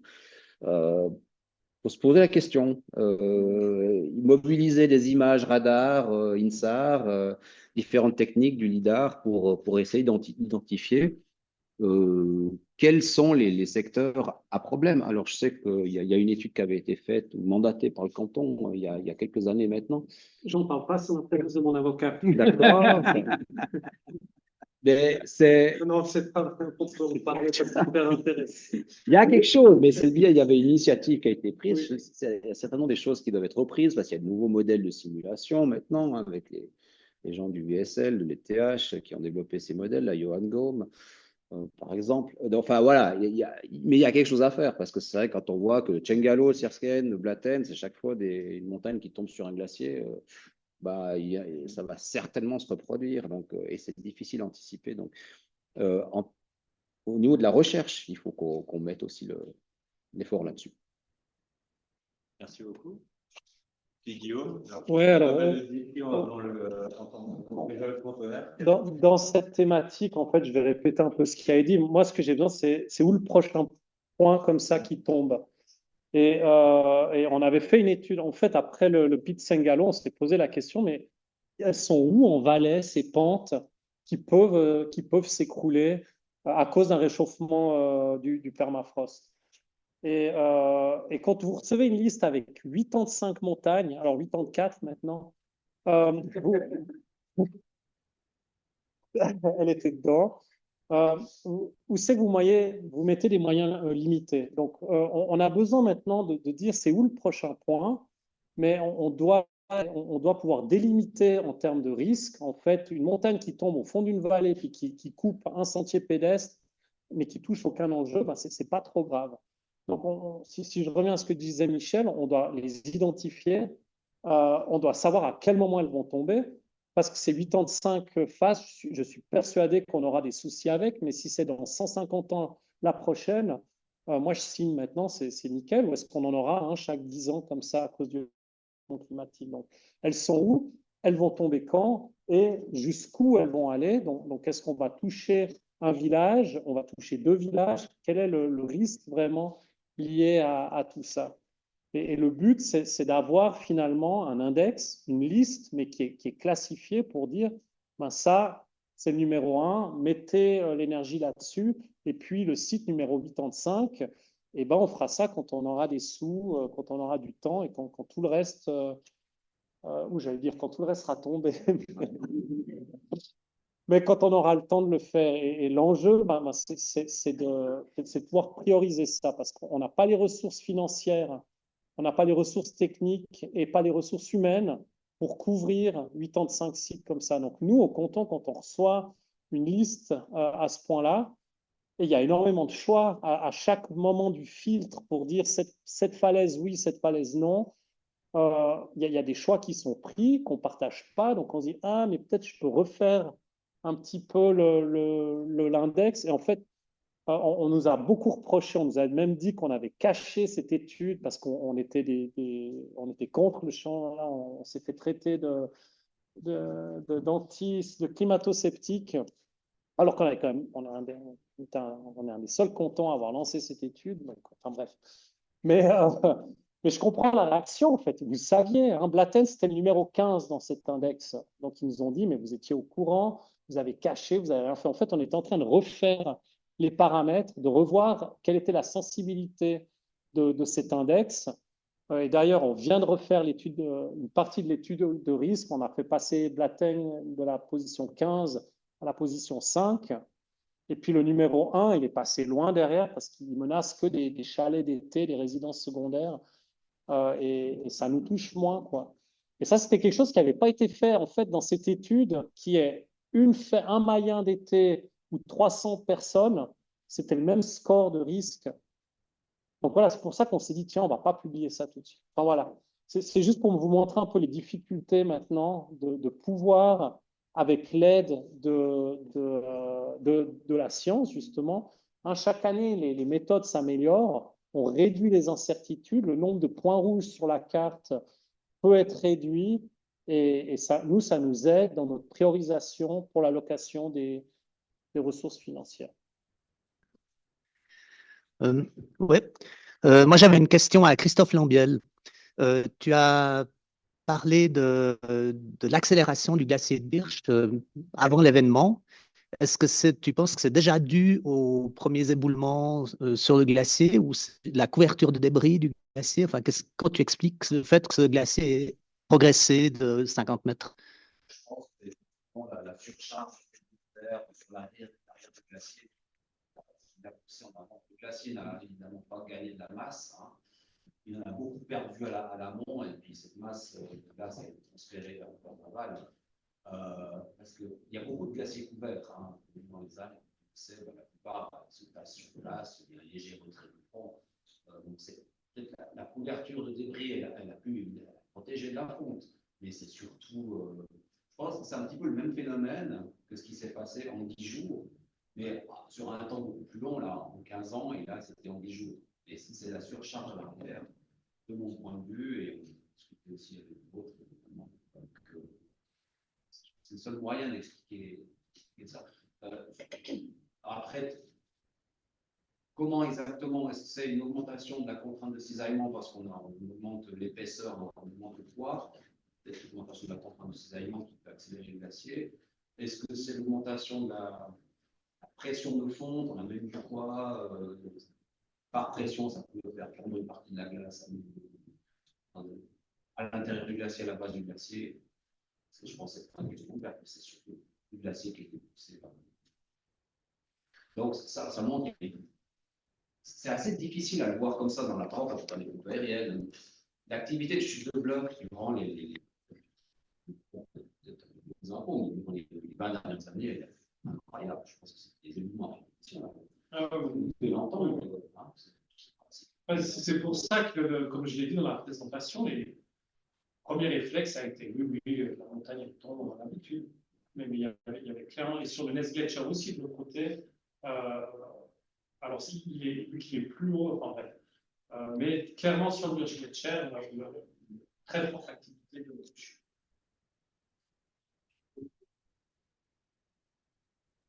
Et le scénario d'effondrement du Nestorm, vous avez montré l'affaissement profond, il est écarté maintenant ou c'est toujours un scénario possible? Alors, là, on a encore 1 million de mètres cubes ces jours qui bougent. On a eu un fort ralentissement ces dernières semaines. Tout l'été, on était au décimètre par jour. On a 4 gros compartiments encore instables. Donc, l'instabilité est clairement toujours là. On est en train de travailler sur des scénarios de mécanique, cinématique. Qu'est-ce qui s'est passé en fait? C'est de reproduire l'événement. On a une première présentation cette semaine avec une théorie assez intéressante. Je ne sais pas si j'ai le droit d'en parler de le publier.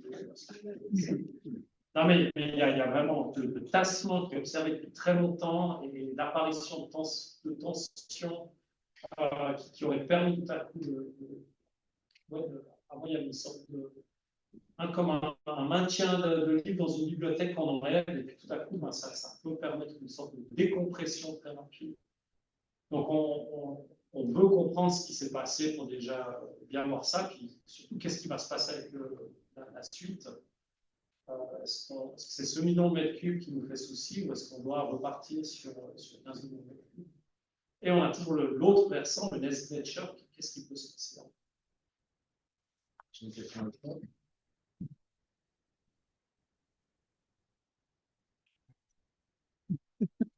Tu as parlé de normes. Ah oui, ok. Bonjour. Donc, moi, j'avais une question par rapport au permafrost, au rôle du permafrost, par rapport à ce qu'on vient d'évoquer, et à la fonte, finalement, du support que pouvait constituer le glacier il y a encore quelques centaines ou millions d'années. On a parlé de permafrost. Or,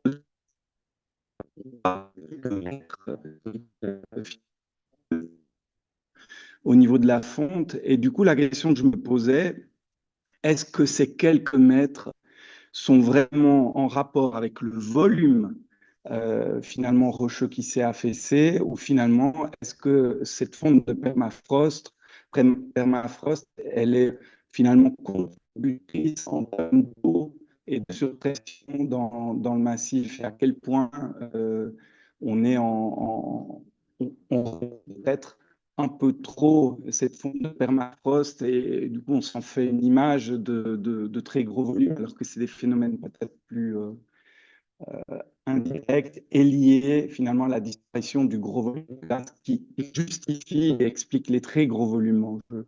Donc c'était un peu ces quelques mètres m'ont interpellé par rapport au volume. Quelques mètres dont je parlais, c'est l'épaississement de chaque mètres. Alors ça a provoqué dans l'été des chutes de blocs assez superficielles.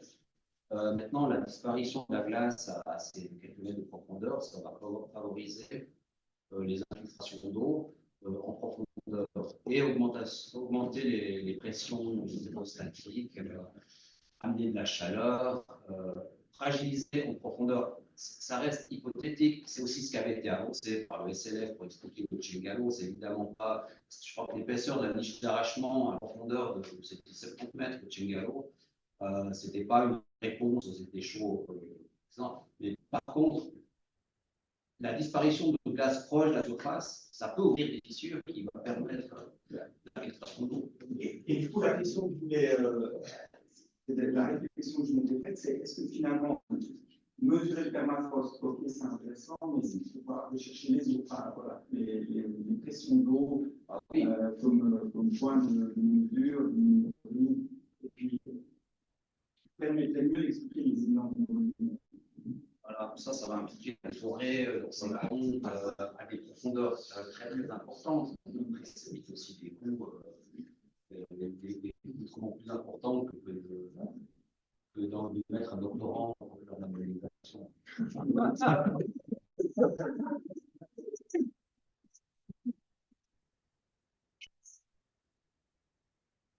J'avais une question sur J'avais une question sur le monitoring en général des Alpes. Dans la première présentation, Christophe nous a montré des cartes super impressionnantes qui, comme j'ai compris, étaient prises par photosatellite où on voyait les zones qui bougeaient rapidement. J'aimerais mieux comprendre comment on arrive avec des images satellites, obtenir ces zones qui bougent rapidement. Et puis la deuxième question est liée à ce que Michel a dit après.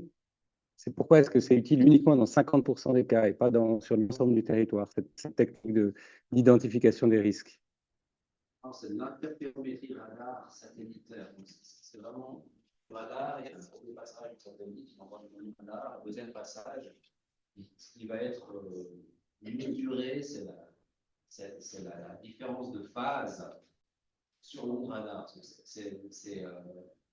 Ce que j'ai montré là, c'est une mesure qui est transformée en centimètres par année, mais la donnée brute à disposition, c'est une distance, c'est une demi-longueur d'onde qu'on doit ensuite convertir. Donc, mais on arrive avec, peut-être pas au millimètre près, mais centimètre près, à vraiment quantifier ces déplacements. C'est une technologie qui est bien en place maintenant depuis en tout cas 25 ans. Qui fonctionne bien, il y a beaucoup de satellites qui tournent sur la Terre, et notamment la station européenne, il y a les Sentinel-1 qui permettent justement qu'il est équipé de ce Et puis, donc on arrive bien à identifier, à mesurer, à identifier les zones instables, les zones en mouvement, et puis à quantifier le mouvement. Après, il n'y a pas tous les secteurs, si je comprends bien la question, qui sont bien illuminés. Enfin, c'est une question de géométrie. Le satellite regarde à un angle de peut-être 23 degrés et il y a des zones d'ombre et notamment ça fonctionne bien quand on est plus ou moins parallèle à l'onde radar, mais quand on est en face, ça ne marche pas du tout, l'angle est compressé. Il y a des zones, surtout dans les parois rocheuses, ben c'est très mal illuminé, il y a trop de différences d'angles.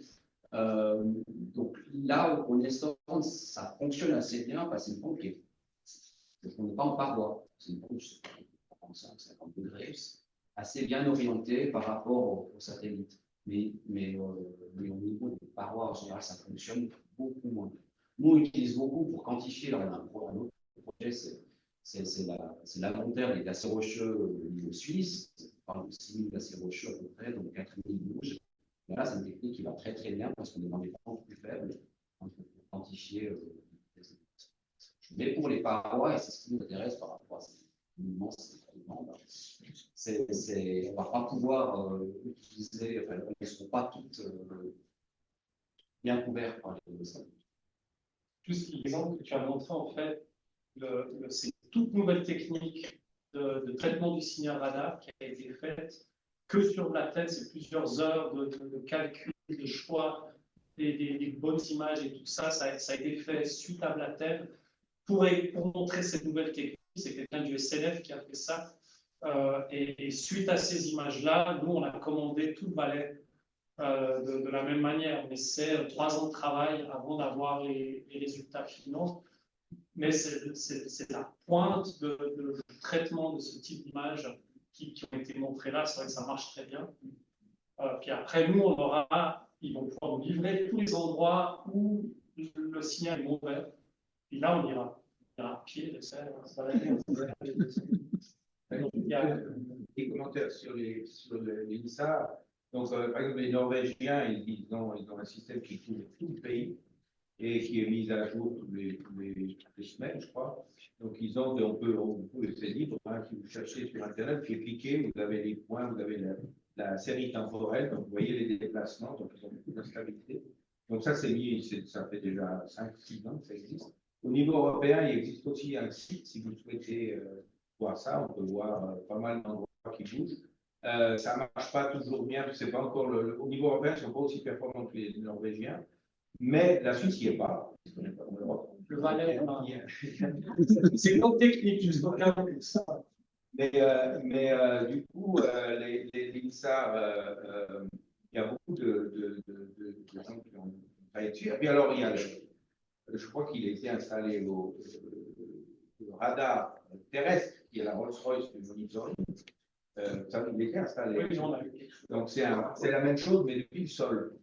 Donc, on peut aller jusqu'à 5-6 km et puis on peut voir vraiment avancer. À ce moment, on voit le mouvement vers soi, hein, en direction, c'est la direction visée, puis on voit avancer la falaise. Alors, on peut voir des mouvements qui vont millimétriques, hein. On arrive à voir des choses, des cycles journaliers, on arrive à voir des cycles même annuels. C'est de très haute résolution. Et l'avantage, c'est que ça traverse les nuages. Le radar n'est pas gêné comme le LIDAR ou la photogrammétrie avec les photos. On ne voit rien. Donc, c'est la Rolf, mais ça coûte cher à développer.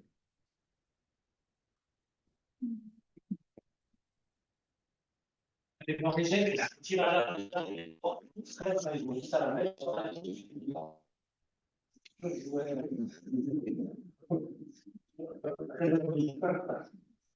Oui, moi j'ai une question qui concerne Monsieur Favre. Vous avez pendant la présentation souvent parlé des habitants de Gampelsteig, donc de beaucoup de personnes, et puis des soucis que vous aviez pour ces gens-là, mais qu'est-ce qui a fait finalement qu'il ne s'est rien passé? on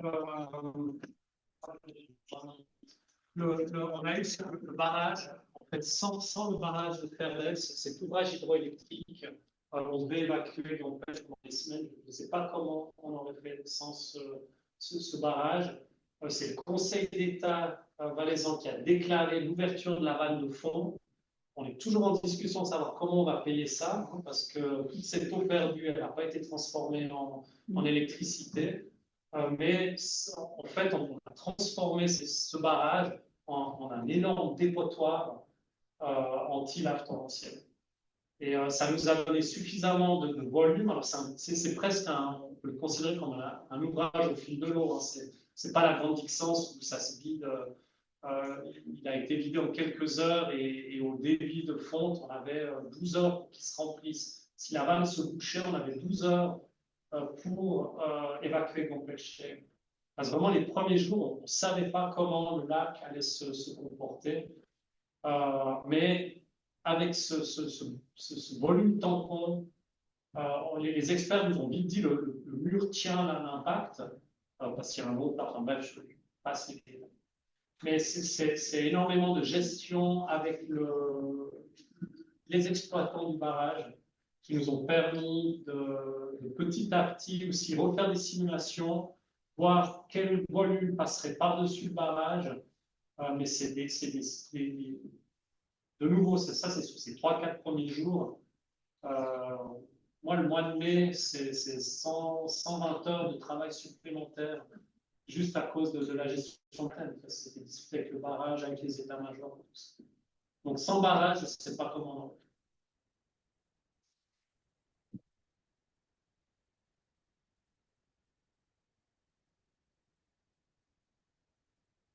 Merci, bonsoir. À Blatten, du coup, le scénario catastrophe a eu lieu au final. Tu nous parlais d'une simulation sur 200 qui prévoyait quelque chose de similaire. Il y avait très peu de marge, notamment avec le village de Weitenried. Est-ce que du coup, le cas de Blatten remet en cause des cartes de danger en Valais ou amène à revoir ces cartes? pas sur les cartes existantes, ce type d'événement cascade, ce type de volume, en fait, il n'est pas vraiment dans nos outils de base de planification du territoire. Dans certains cas, c'est ce qu'on a un outil hein, pour le scénario extrême qui est le danger résiduel, mais qui est un événement qui a une probabilité inférieure à une fois chaque 300 ans. Jusqu'à une fois chaque 1000 ans. Donc, des cartes de danger existantes qu'on remet en question, pas vraiment. Par contre, on se pose maintenant beaucoup de questions sur comment envisager ce type d'événement en termes d'aménagement du paysage. Et je reviens au défi dont on a parlé avant. On a besoin d'avoir une liste de ces sites les plus probables parce qu'on ne peut pas non plus complètement bloquer le développement territorial à un endroit parce que peut-être dans les 1000 prochaines années, quelque chose va se passer. Mais alors ça, c'est un autre défi, c'est comment on va gérer ce genre d'événement si on en a d'autres. Et là, le but, c'est d'identifier ce type de situation pour Pour rebondir sur ce que tu dis, dans les 80 ou 100 ou 200 qu'on a, c'est sûr qu'il y a un ranking, mais le ranking, il ne veut pas dire que ce n'est pas le 50e qui va pas partir, parce qu'il y a des choses justement avec ces changements rapides. Rappelez-vous que l'année passée, il y a eu 10 morts dans la région tessinoise, avec des laves torrentielles qu'on n'a jamais vues. Hein. Il y a un bloc de 7000 mètres cubes qui s'est déplacé par une lave torrentielle à Fontana, où il y a eu 5 morts. Et donc, une des questions qui se pose, et là c'est plus dans la gestion du risque, c'est que on ne peut pas, justement, par le fait que ça peut être au 50e plutôt que le 2e qui part, il est clair qu'on ne peut pas gérer le territoire en disant, bon ben, on va évacuer les 50 premiers. Mais ça veut dire, et c'est une chose que ça, je crois que ce n'est pas encore entré bien dans la culture en général, c'est que la communication des risques, c'est quelque chose de fondamental. Si les populations ne sont pas, ne sont pas averties et n'ont pas. Au début, ça va être dur parce que les gens s'opposent, mais il y a un moment donné où on ne peut pas. Il faut que les gens soient prêts à certaines choses. Si on habite une zone dangereuse, ça veut dire que on peut l'habiter, mais on peut habiter. J'ai toujours dit qu'on pouvait habiter une zone rouge, ça depuis toujours, mais il faut savoir que c'est rouge. À l'inverse, il ne faut pas changer la couleur, mais il faut savoir que c'est rouge pour qu'on puisse, que les gens soient informés. Et c'était toujours le problème, c'est le dilemme des gens qui veulent un peu changer, surtout les gens des communes, qui ont tendance à dire, ah bon, on va changer les couleurs pour pouvoir habiter là. La philosophie doit être inverse. Ça doit être rouge, mais on peut y habiter sous conditions. C'est un petit peu ça, en fait, pour moi, l'enjeu principal dans le futur, c'est qui doit accompagner la partie technique des bureaux et des scientifiques qui vont améliorer, c'est qu'on ne peut pas faire sans cet aspect-là. Et ça, c'est un gros travail qui doit être fait, qui doit permettre aux communes, aux habitants, d'être informés et d'être capables d'accepter qu'un jour ils vont évacuer.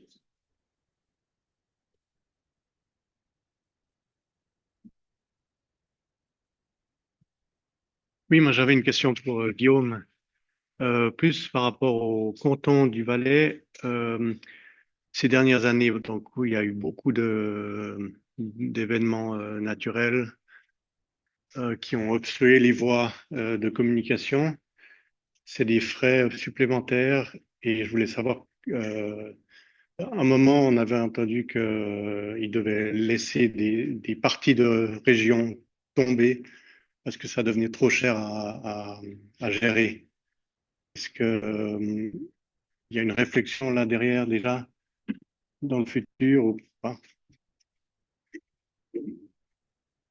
C'est clair qu'on va un peu dans le mur parce que les budgets ne changent pas, les recettes ne changent pas. Il y a peu d'hommes politiques qui sont prêts à défendre des augmentations d'impôts. C'est le seul moyen d'augmenter un budget, hein, c'est d'aller chercher l'argent chez vous. Chez moi aussi. Hein. Donc, toutes ces routes, quand vous devez mettre 2 millions pour réparer une route, c'est un autre projet de 2 millions qui ne se fait pas. Là, Blatel, c'est presque pour 3 collaborateurs, c'est 3 jours par semaine où ils bossent que sur Blatel, encore maintenant. Donc, c'est plus que c'est un équivalent plein temps et demi que sur Blatel, et c'est tous les autres projets de défense des dangers naturels. Donc les ressources, elles n'augmentent pas, et la pression sur le territoire augmente. Et par rapport aux laves torrentielles, les dernières études, hein, c'est 2 fois plus d'événements, 2 fois plus violents. Donc en gros, moi j'ai besoin de 4 fois plus de monde pour gérer ces événements dans le futur. Et on l'a vu avec le Rhône l'année passée, on est encore dans les travaux d'urgence suite à juin 2024. Ça veut dire que c'est la même équipe qui fait la 3e révision du Rhône, qui doit faire l'entretien normal et qui fait l'urgence. Donc, si je mets le 75% des ressources sur les travaux d'urgence, l'entretien se fait beaucoup moins et le travail Rhône 3 avance plus lentement.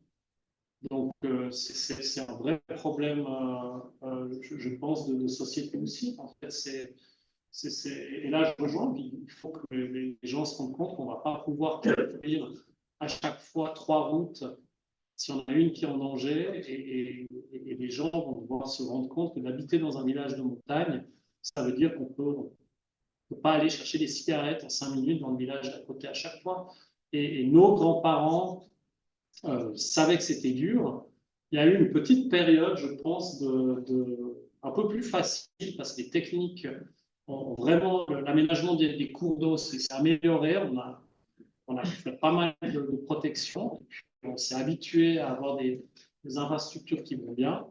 Et moi, à mon avis, on revient à ce que tu disais, on va devoir réhabituer les gens à se dire, si vous voulez vivre dans un village de montagne, oui, mais c'est pas vous devez accepter de temps en temps que pendant une semaine, vous serez un petit peu embêté. Si je peux ajouter un peu plus dans ça, c'est que une des choses, c'est que Kézia Souter a dit qu'elle ne voulait pas mettre d'argent en plus, elle était à la télé. Moi, je pense qu'il faut mettre 300 millions, mais je vais vous expliquer pourquoi, qui doit être partagé entre les bureaux et la recherche pour les 10 ans à venir. La raison est relativement simple, c'est que quand on fait une analyse de risque, en Suisse, une vis, c'est 6,7 millions. Je ne me trompe pas. Donc, par vie, si on fait l'analyse de coût-bénéfice, on va dire, on peut investir jusqu'à 6,7 millions pour sauver une vie, en gros. Hein, Donc, si on dit, on a eu 10 morts l'année passée, c'est ça, puis sur 10 ans, on se dit, on pourrait en avoir 50. On multiplie 50 par 6,7 millions, on n'arrive pas aux 300 millions. Donc, ce que je veux dire, c'est que si on fait des petits calculs comme ça, même qui sont dans la loi, qui sont plus ou moins dans la loi, hein, dans la pratique, on va dire, c'est pas dans la loi, mais c'est ce que devrait faire la Confédération. Elle devrait mettre un fonds spécial de 300 millions, quelque chose du genre. Pour quelle raison? Parce que les cantons, ils n'ont pas tous les mêmes moyens. Les cantons, quand il y a eu Turnellen, je ne sais pas combien il y avait de gens, il y a 30 000 habitants, je ne sais pas, je sais pas, ils n'ont pas les moyens de s'occuper de ça, et donc tout d'un coup, ça leur tombait dessus. Mais en plus, les finances de chaque canton sont très différentes, comme vous savez. Donc, pour l'égalité des citoyens, normalement, la Confédération devrait agir pour que ça s'égalise au niveau national.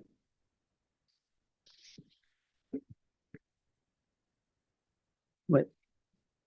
Alors, Michel a évoqué le fait que habiter en montagne, il y a des risques. Alors, ça mène à la question épineuse des assurances.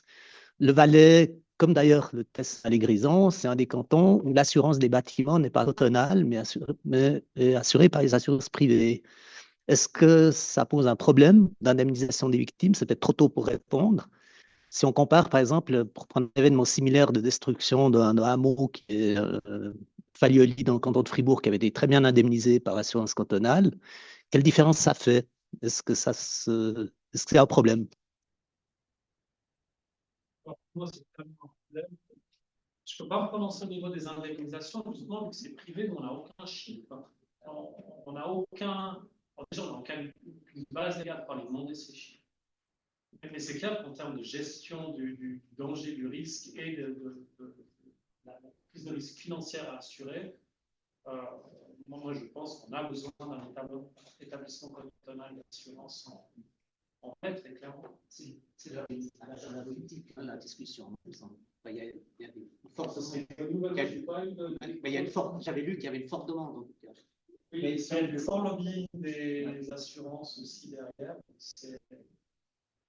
Mais il y aurait effectivement plein d'avantages d'avoir un seul, déjà pour uniformiser la pratique sur le comptant, parce qu'on se rend compte à Sierre, les gens n'étaient absolument pas au courant Alors là, on regarde ce que disait Michel, ils n'étaient pas au courant qu'ils pouvaient avoir jusqu'à 1,90 m d'eau dans leur quartier. Ils n'étaient pas au courant de leur couverture d'assurance. Ils n'étaient pas au courant de qu'allaient faire les assurances.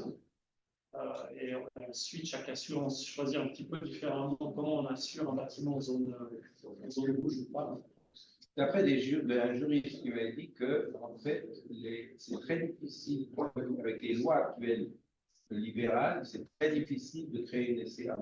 C'est excessivement difficile parce que ça va contre les lois du marché actuelles. Ne pas passer tout d'un coup, c'est assez compliqué. Visiblement, c'est quelque chose qui n'est pas simple à faire. Même si le canton le veut, il aura de la peine à le faire. Dans d'autres endroits, ça a été argumenté dans les années 20 comme une assurance sociale. Mais je pense que ça reste, parce que le logement, c'est un besoin fondamental. Donc, c'était ça l'argument par lequel on peut le faire passer malgré les gens du marché. Une dernière question avant de faire le café, puis après de passer à la partie un peu plus apéritive.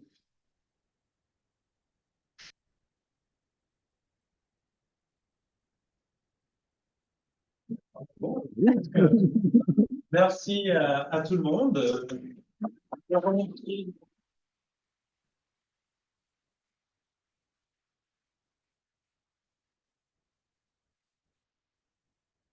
J'en profite, avec la petite slide de remerciement.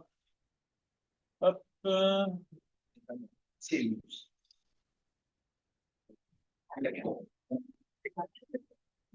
Alors, donc voilà, nous remercions comme à chaque fois justement tous nos chers sponsors, que ce soit justement déjà tout d'abord le palais de Remy, le canton de Vaud et la Sénat et tous nos partenaires qui nous permettent justement de pouvoir organiser justement régulièrement chaque mois ces conférences de SVSL. Et n'oubliez pas justement donc les prochains rendez-vous. Donc le prochain aura lieu le 6 novembre avec Florent Reider sur la pollution statique, la diversité des sources et des impacts numériques. Le 26 novembre, on a donc la conférence académique en partenariat avec la Société académique vaudoise avec Farhad Rachid Aeri sur la foudre. Et après, bon, l'année prochaine, on aura donc plein de nouvelles thématiques qui vont arriver. On a déjà quelques-unes qui vont arriver avec la phagothérapie au mois de janvier. Et ensuite, au mois de février, éthique et espace, expérimentation animale. Donc, voici un peu les aperçus pour les prochaines conférences. Alors, nous, pour continuer à vous remercier chaleureusement justement de nous faire partager vos expertises. Et si vous voulez rester pour prendre un petit peu l'apéro et discuter avec nos intervenants, vous êtes les bienvenus. Encore un grand merci à vous tous.